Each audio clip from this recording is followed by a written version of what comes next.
this afternoon's Carling Cup final is expected to be a mass of green and yellow flags. The visual stunt is all part of a protest by fans at the way the Glazer family are running the club. The green and gold protest was prompted by the publication of club accounts for 2008-2009 at the start of the year. It showed they owed £509 million to international banks. Well, the figures showed without the sale of Cristiano Ronaldo to Real Madrid for £81 million, the colossal interest payments on the club's debt would have meant a net loss. Well, that's despite a successful year on the pitch, which saw the club win the Premier League and reach the UEFA Champions League final. And just last month, the club was forced into its first ever bond issue in order to raise £500 million in order to get their debts and interest payments under control. Well, Andy Green is a fund manager who's been advising the Man United Supporters Trust about an attempted takeover. He joins us live. Thank you for coming in to talk to us.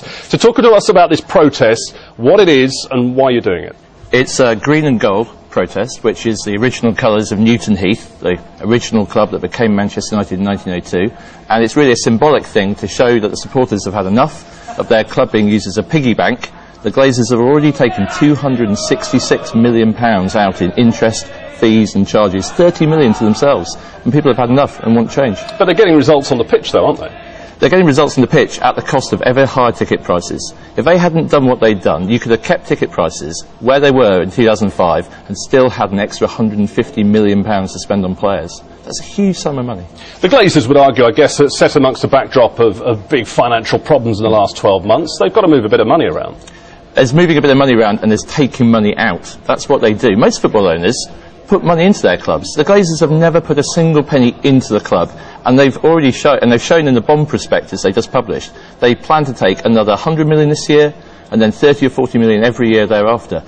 That's from the fans to their pockets. Do you think the Glazers will care about the protest today? Do you think they'll take any notice? I think the Glazers will begin to take notice when fans actually take it to the next step.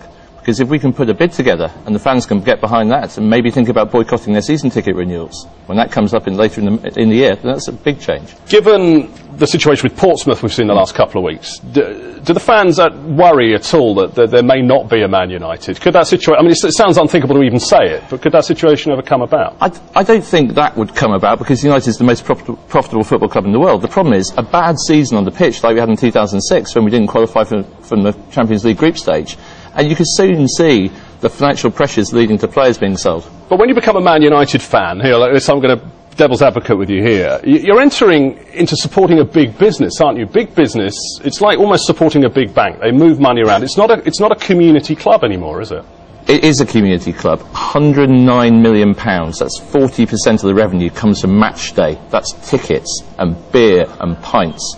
Yep, the 40% of the money still comes from people walking through. I mean, the fan base is up and down the UK, isn't it? Global fan base. So what? The fact of the matter is that the vast majority of people who pay towards United go to the games and support the team, and they are being taken for a ride by the Glazers. Okay, well, Andy Green will look out for those scarves this afternoon. Thank you very much for joining us in the studio.